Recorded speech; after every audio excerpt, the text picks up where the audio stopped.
Hello hi నమస్తే నేను మీ Saritha welcome back to Saritha cooking and vlogs. ఈరోజు మన రెసిపీ వచ్చేసి సోరకాయ దోశ అండి. టేస్ట్ అయితే చాలా బాగుంటుంది, అలానే హెల్తీ కూడా.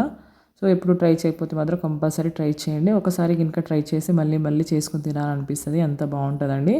సో లేట్ చేయకుండా వీడియోలోకి అయితే వెళ్ళిపోదాము. దానికోసం అయితే ఇక్కడ నేను హాఫ్ కప్ కంటే కొంచెం ఎక్కువ అయితే రైస్ నానబెట్టుకుంటున్నాను. సో ఇది వచ్చేసి నైట్ టైం నానబెట్టానండి, ఎందుకంటే నేను మార్నింగ్ దోశ చేస్తాను కాబట్టి. ఒకవేళ మీరు నైట్ నానబెట్టకపోతే కనీసం ఒక 2 to 4 hours అయినా అయితే కంపల్సరీ నానబెట్టుకోవాలి. సో ఇలా నానబెట్టుకున్న దాన్ని ఫస్ట్ అయితే ఒక 2 times వాష్ చేసుకుని అయితే ఈ విధంగా నానబెట్టుకోవాలండి. ఇందులో నేనైతే ఇక్కడ కొంచెం మెంతులు వేస్తున్నాను. సో ఇక్కడ కరెక్ట్ మెజర్మెంట్ చెప్పుకోవాలంటే 1 cup రైస్కి అయితే 2 cups వరకు సొరకాయలు తీసుకోవాలండి. సో అది మనకైతే పర్ఫెక్ట్ అంటే మెజర్మెంట్. సో ఇలా అయితే ఇప్పుడు ఇది ఓవర్ నైట్ మొత్తం నానబెట్టేస్తున్నాను. నేను మార్నింగ్ చూపిస్తున్నాను. ఇక్కడ వచ్చేసి ఒక హాఫ్ సొరకాయ తీసుకున్నానండి. సో అంటే ఒక సొరకాయలు అయితే ఇలా సగం కట్ చేసుకున్నాను. సో ఇప్పుడు దీని మీద ఉన్న పీల్ మొత్తం తీసేయాలి. సో ఈ విధంగా అంటే లేతది ఉంటే లేత సొరకాయ తీసుకోండి, టేస్ట్ చాలా బాగుంటుందండి. ఇది యాక్చువల్లీ తీసుకుని కూడా 1 week అయింది. ఫ్రిడ్జ్లో పెట్టేసరికి కొంచెం అంటే లోపల గింజలు గట్టిగా అయినాయి, కానీ పైన అయితే లేతగానే ఉంది. సో ఈ విధంగా అయితే కట్ చేసుకొని సో ఇప్పుడు 2 partsకి అయితే కట్ చేసుకోవాలి. ఒకవేళ లేత గింజలు అలా ఉంటే వేసుకోండి, ముదిరినవి అయితే తీసేయండి. సో ఈ విధంగా అయితే కట్ చేసుకుని అయితే లోపల ఇప్పుడు చూడండి, ఇక్కడైతే నాకు ముదిరిన గింజలే ఉన్నాయండి. సో కాబట్టి ఇందులో నుంచి నేను తీసేస్తున్నాను. సో ఇలా తీసేసి మాత్రం మనం చిన్న చిన్న ముక్కలుగా మొత్తం కట్ చేసుకోవాలి.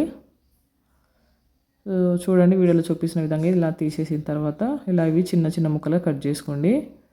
సో ఎప్పుడు ట్రై చేయకపోతే మాత్రం కంపల్సరీ ట్రై చేయండి అండి. ఈ దోశలు అయితే టేస్ట్ చాలా బాగుంటాయి. సో చిన్నవాళ్ళ నుండి పెద్దవాళ్ళు కూడా చాలా ఇష్టంగా తింటారు. సో నేనైతే నిజంగా చెప్తున్నాను కాబట్టి కంపల్సరీ ట్రై చేయండి. సో ఇలా కట్ చేసుకున్న తర్వాత ఇప్పుడు కప్పు కొలతలో చూసుకుంటే ఇక్కడ 2 cups వరకు వేసుకుంటున్నాను నేను. అంటే కొంచెం ఎక్కువైనా పర్లేదండి, ఎక్కువైనా టేస్ట్ అనేది చాలా బాగుంటుంది. సో ఈ విధంగా అయితే వేసుకోవాలి. ఇలా వేసుకున్న దాంట్లోకి ఇప్పుడు ఒక 2-3 అయితే పచ్చిమిర్చి మీ కారం తగ్గట్టుగా, అలానే కొంచెం అల్లం, కొంచెం కొత్తిమీర వేసుకోవాలి. తర్వాత ఇందులోకి సాల్ట్, అలానే కొంచెం జీలకర్ర వేసుకోవాలి. ఒక 1/2 tablespoon వరకు వేసుకొని ఇప్పుడు మనం ముందుగా అంటే నైట్ నానబెట్టుకున్న రైస్ ఉంది కదండి, ఇది ఒకసారి మళ్ళీ వాష్ చేసుకొని అయితే అది వేసుకోవాలి. సో ఈ విధంగా మొత్తం వేసుకొని ఇప్పుడు వాటర్ పోయకుండానే మనం మిక్సీ చేసుకోవాలండి. అప్పుడే మనకు అది మెత్తగా మిక్సీ అయిపోతుంది.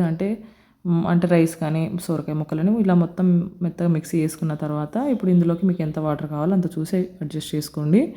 సో మనకంటే దోశ బ్యాటర్ ఎలా ఉంటుందో ఆ విధంగా అయితే చేసుకోవాలండి. సో ఈ విధంగా చేసుకున్న తర్వాత ఇక్కడ సాల్ట్ కానీ ఏమైనా సరిపోకపోతే కూడా చూసి వేసుకోండి. ఇంకొకరు మీకు టైం ఉంటే ఇలా మిక్సీ చేసుకున్న తర్వాత ఒక 15 minutes to 30 minutes వరకు అయితే పక్కన పెట్టేయచ్చు. ఒకవేళ టైం లేదనుకుంటే అప్పటికప్పుడైనా చేసుకోవచ్చు. సో ఒక 15 minutes తర్వాత చూపిస్తున్నానండి నేను. సో తర్వాత పిండి ఒకసారి ఈ విధంగా మళ్ళీ కలుపుకొని ఇందులో ఇంకేమైనా వాటర్ ఏమైనా పడితే అనిపిస్తే కొంచెం వాటర్ కూడా యాడ్ చేసుకొని ఇప్పుడు పెనం పెట్టుకొని అయితే హీట్ అయిపోయిన తర్వాత దీని మీద ఆయిల్ అప్లై చేసుకోవాలి. తర్వాత ఇప్పుడైతే మనకు మరీ అంటే దోశలాగైతే మనం మామూలు రెగ్యులర్గా చేసుకునే దోశలాగైతే అంత అంటే పలుచగా రావండి, కొంచెం ఇవి తిక్కుగానే వస్తాయి. సో ఈ విధంగా ఒక గరిటె పోసుకొని కొంచెం అంటే చిన్నగా చేసుకోండి. మరి మనం గట్టిగా ప్రెస్ చేసినా కూడా కొంచెం షేప్ అనేది కొంచెం అవుట్ అవుతుంది. కాబట్టి ఈ విధంగా చేసుకోండి, కొంచెం మందంగా వస్తుంది కానీ టేస్ట్ అయితే చాలా బాగుంటుందండి. అసలు అంత మందం కూడా ఏమనిపించదు. తర్వాత ఆయిల్ అయితే ఈ విధంగా అయితే అప్లై చేసేయాలి. సో ఆయిల్ వేసుకున్న తర్వాత ఇప్పుడు 2 sides అయితే కొంచెం మీడియం ఫ్లేమ్లో పెట్టుకొని మరి హైలో కూడా పెట్టేసి మొత్తం మాడిపోతుంది కింద. కాబట్టి మీడియం ఫ్లేమ్లో పెట్టుకొని ఒక 3-4 minutes వరకు వేయించుకున్న తర్వాత ఇంకో సైడ్ టర్న్ చేసుకుని 2 sides మంచిగా ఫ్రై చేసుకోవాలి. సో ఈ విధంగా వేయించుకోవాలండి. సో ఇలా ఇవి వేగిపోయిన తర్వాత అదే ప్రాసెస్లో అన్నీ వేసుకోవాలి. ఒకవేళ మీకు అంటే క్రిస్పీగా రావాలనుకుంటే మాత్రం మనం రవ్వ దోశ ఎలా వేసుకుంటామో అలా కూడా చేసుకోవచ్చు. అంటే కొంచెం పిండిలో కొంచెం వాటర్ ఎక్కువ పోసుకొని ఇలా పల్సగా వేసుకోవాలి. ఇలా చేసుకొని మనం రవ్వ దోశకి ఎలా అయితే పోసుకుంటామో అదే విధంగా మొత్తం పోసుకోవాలండి.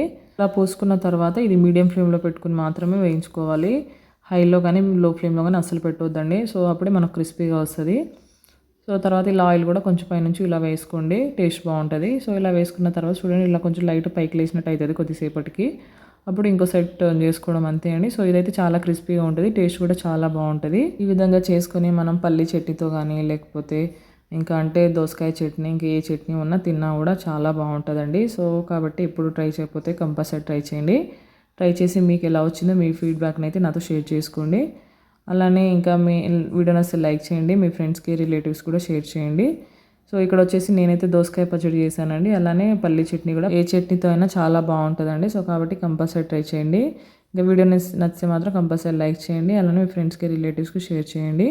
ఇంకా మరిన్ని రెసిపీస్ కోసం నా ఛానల్ అయితే సబ్స్క్రైబ్ చేసుకోండి. Thanks for watching.